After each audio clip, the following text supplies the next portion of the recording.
ဆယ်လပိုင်း2ရက်နေ့3ရက်နေ့မှာဖြစ်ပွားခဲ့တဲ့သတင်းလေးတွေတချို့ကိုစူးစီးပြီးတော့တင်ပြခြင်းပါတယ်အားလုံးပဲမင်္ဂလာပါ Audio ဘိုင် Quiz or Channel ကနေကြိုဆိုလိုက်ပါတယ် Channel လေးကို Like and Subscribe မနှိပ်ကသေးရင်လည်းနှိပ်ပေးခဲ့ဖို့တောင်းဆိုချင်ပါတယ်ဒီသတင်းလေးတွေထဲမှာ MRTV4 ရုပ်သံလိုင်းကအမျိုးသမီးငယ်ကားတိုက်ခံရတဲ့သတင်းပါဝင်သလိုတခြားသောသတင်းလေးတွေကိုလည်းစူးစီးတင်ပြလိုက်ပါတယ်ပထမဆုံးအနေနဲ့ MRTV4 ရုပ်သံလိုင်းမှခင်ပြိုမရီအစီအစဉ်ပရိုဂျူဆာအမျိုးသမီးငယ်ကားတိုက်ခံရလို့ကွယ်လွန် MRTV4 ရုပ်သံလိုင်းကခင်ပြိုမရီအစီအစဉ်တင်ဆက်ထုတ်လို့သူပရိုဂျူဆာအမျိုးသမီးငယ်မွေးမွေးဟာကားတိုက်ခံရလို့ကွယ်လွန်ဆုံးပါခဲ့တယ်လို့ကနဦးသိရပါတယ် Forever Group ရဲ့ MRTV4 ရုပ်သံလိုင်းကခင်ပြိုမရီအစီအစဉ်ထုတ်လို့သူပရိုဂျူဆာနန်းမေမွန်မောင်ခမွေးမွေးဟာအောက်တိုဘာ2ရက်နေ့ညကကားလမ်းဖြတ်ကူးချိန်ကားဝင်တိုက်မိတည်ဆုံးခဲ့တာလို့ကနဦးသိရသလိုခင်ပြိုမရီရုပ်သံအစီအစဉ်၏ပရိုဂျူဆာဖြစ်သောမတ်နေမွန်မောင်ခေါ်မွေးမွေးသည်2ရက်10လ2025ရက်နေ့ညပိုင်းအချိန်တွင်ကွယ်လွန်သွားပါသဖြင့် Forever Group မိသားစုနှင့်ခင်ပြိုမရီအဖွဲ့သားများမှလွန်စွာဝမ်းနည်းကြေကွဲရပါသည်မြင့်မြတ်သောဘုံဘဝမှာငြိမ်းချမ်းစွာအနားယူပါတော်မွေးမွေးလို့ဝမ်းနည်းကြေကွဲစွာအတိပေးထားပါတယ်ဒီဖြစ်စဉ်နဲ့ပတ်သက်ပြီးမနေ့ကည10:00နာရီကျော်ချိန်မှာရန်ကုန်တိုင်းဒေသကြီးရန်ကင်းမြို့နယ်ကဘာအေးဖျားလန်း106မှတ်တိုင်နဲ့ချိုရင်းကုန်းမှတ်တိုင်ကြားမှာမျိုးသမီးငယ်တဦးရင်တိုက်ခံရပြီးပြင်းထန်ဒဏ်ရာရရှိခဲ့တဲ့ဖြစ်စဉ်ဖြစ်ခဲ့ပြီးဒီဖြစ်စဉ်မှာကားတိုက်ခံရတဲ့အနီရောင်အဆင့်မျိုးသမီးငယ်ကိုမိုးစေတနာပရဟိတအသင်းနဲ့လူငယ်ရိတ်မွန် YIC ကတွားရောက်ကူညီခဲ့ပြီးတော့မြောက်ဥက္ကလာဆေးရုံကိုပို့ဆောင်ပေးခဲ့တယ်လို့အသင်းကသိပေးထားသလိုဒီဖြစ်စဉ်မှာရင်တိုက်ခံရသူ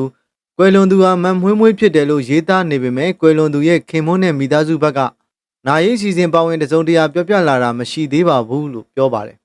။မန်မွေးမွေးကကားတိုက်ခံရတဲ့ဖြစ်စဉ်ပေါ် MRTV4 ရဲ့နာမည်ကျော်အစီအစဉ်တင်ဆက်သူဒဇင်နွယ်ဝင်းကအမတ်နေမွန်မောင်အကောင့်ကိုတက်တွဲပြီးဝမ်းနေစကားဆိုထားသလိုစီကံမရှိအထိန်အကွတ်မဲ့ဗယံပရာမူယူတောက်စားပျော်ပါရန်ကားကြတဲ့ညစ်လူတွေတန်မိုးရှိတဲ့ဘဝကိုစီနဲ့နေဆတူဝရုန်းကန်နေကြတဲ့လမ်းသွားလမ်းလာတွေရဲ့အသက်ကိုကားပေါ်တက်မောင်းပြီးလိုက်ဒုက္ခမပေးပါနဲ့လားအသက်တစ်ချောင်းဆုံးရှုံးရင်ထွက်သွားတဲ့သူနဲ့ကြံရစ်တဲ့သူတွေဘလောက်ထိခိုက်နာကျင်ကြေကွဲရလဲဆိုတာမိသားစုမောင်နှမသားချင်းကိုချင်းစာပေးပါလို့လည်းထပ်မံရေးသားထားပါတယ်ဟုတ်ကဲ့ပါနောက်ထပ်သတင်းလေးတစ်ပုဒ်ကိုလည်းဖတ်ပြပေးပါမယ်အက်စစ်တင်ရင်အရှိန်လွန်တိမ်မောက်ပြီးအက်စစ်ရေဖိတ်စင်ရမှလမ်းသွားလမ်းလာများအက်စစ်လောင်ကျွမ်းဒဏ်ရာရ2ရက်10လ2025အက်စစ်တွေတင်လာတဲ့ရင်အရှိန်လွန်တိမ်မောက်ပြီးအက်စစ်ရေစင်လို့လမ်းသွားလမ်းလာတွေလောင်ကျွမ်းပေါက်ပြဲဒဏ်ရာရတဲ့ဖြစ်စဉ်အောက်တိုဘာ2ရက်နေ့ညနေ3:30မိနစ်30အချိန်ခန့်ကရန်ကုန်မြို့တာဂီရမြို့နယ်တန်လျင်တရားအသစ်အစင်းမှာဖြစ်ပွားခဲ့တယ်လို့သိရပါတယ်အဆိုပါအက်စစ်တင်လာတဲ့ရင်ကကော်ဘုံဖြူတွေထည့်လာတာဖြစ်ပြီးတော့အကွေ့ရှိတဲ့လမ်းပေါ်ရှိန်လွန်ကသူတစည်းတဲ့တိမ်မောက်တာလို့လည်းသိရပါတယ်တိမ်မောက်မှုကြောင့်အက်စစ်ရေတွေလမ်းပေါ်အိုင်ကျနေတာကိုတခြားကားတွေကအရှိန်နဲ့ဖြတ်မောင်းတာကြောင့်လမ်းကူးလာသူမိန်းကလေးတွေအက်စစ်ရေစင်တာနဲ့တိမ်မောက်တဲ့ရင်ကလွင့်စင်လာတဲ့အရေနဲ့ပုံတချို့ကလည်းတခြားကားကလေးငယ်အပါဝင်လူ3ဦးခန့်လည်းအက်စစ်အနှဲငယ်စင်တာရှိခဲ့တယ်လို့အောင်ရဲသူလူမှုရေးအဖွဲ့ကပြောပါတယ်ဟုတ်ကဲ့ပါနောက်ထပ်သတင်းလေးတစ်ခုကိုလည်းဆက်ပြီးတော့ဖတ်ပြပါမယ်ပခတ်တွင်တိတ်ထားတဲ့တစ်နှစ်4လအရွယ်ကလေးငယ်အနီးနားကြည့်ရှုသူလူကြီးမရှိချိန်အိမ်အောက်ရေဝတ်နေတဲ့ရေတိမ်မှာပြုတ်ကျပြီးအသက်ဆုံးပါသွားပါတယ်3ရက်10လ2025မိဘနှစ်ပါးအလုတ်ထွက်လုံနေစဉ်တစ်နှစ်4လအရွယ်သားငယ်ကိုအဖွားထံအခါထိန်းချောင်းရာကအိမ်အောက်ပြုတ်ကျပြီးရေတိမ်မှာနစ်မြုပ်တည်ဆုံးခဲ့တဲ့ဖြစ်စဉ်အောက်တိုဘာ1ရက်နေ့ညနေ3နာရီဝန်းကျင်ကရန်ကုန်အနောက်ပိုင်းခရိုင်လှိုင်သာယာမြို့နယ်အတွင်းပဒံရက်ကွက်မှာဖြစ်ပွားခဲ့တယ်လို့မြေပြင်အကူအညီရောက်ရှိခဲ့တဲ့ခွန်အားသစ်လူမှုရေးပရဟိတအသင်းထံကသိရပါတယ်ဖြစ်စဉ်ကကလေးမိဘနှစ်ပါးဆက်ယုံအလုပ်ကိုင်ကြောင်းသားငယ်ကိုအဖွားကကြည့်ရှုစောင့်ရှောက်ရပြီးနေ့လည်နေခင်းကလေးကိုပကတ်ထဲတိတ်ထားက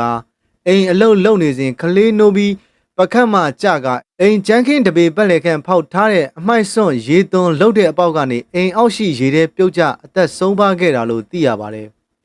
အိမ်အောက်မှာရေဝစ်နေတာပါရေအနက်ကတပေခွဲတာတာပါပဲကလေးကနိုးပြီးတော့ပကတ်ကဆင်းပုံရပါတယ်အပေါက်ကလည်းပကတ်နဲ့မလန်းမကန်းမှာရှိနေပြီးကြည့်မဲ့လူကြီးခဏတာလေးအလစ်မှာပြုတ်ကျပြီးအသက်ဆုံးပါသွားခဲ့တာဖြစ်တယ်လို့သိရပါတယ် ကျေးဇူးတင်ပါတယ်ဒီနေ့တော့ပြီးခဲ့တဲ့ရက်ပိုင်းကဖြစ်ခဲ့တဲ့သတင်းချုပ်ကိုစူးစီးပြီးတော့ဖတ်ပြပေးလိုက်ခြင်းဖြစ်ပါတယ်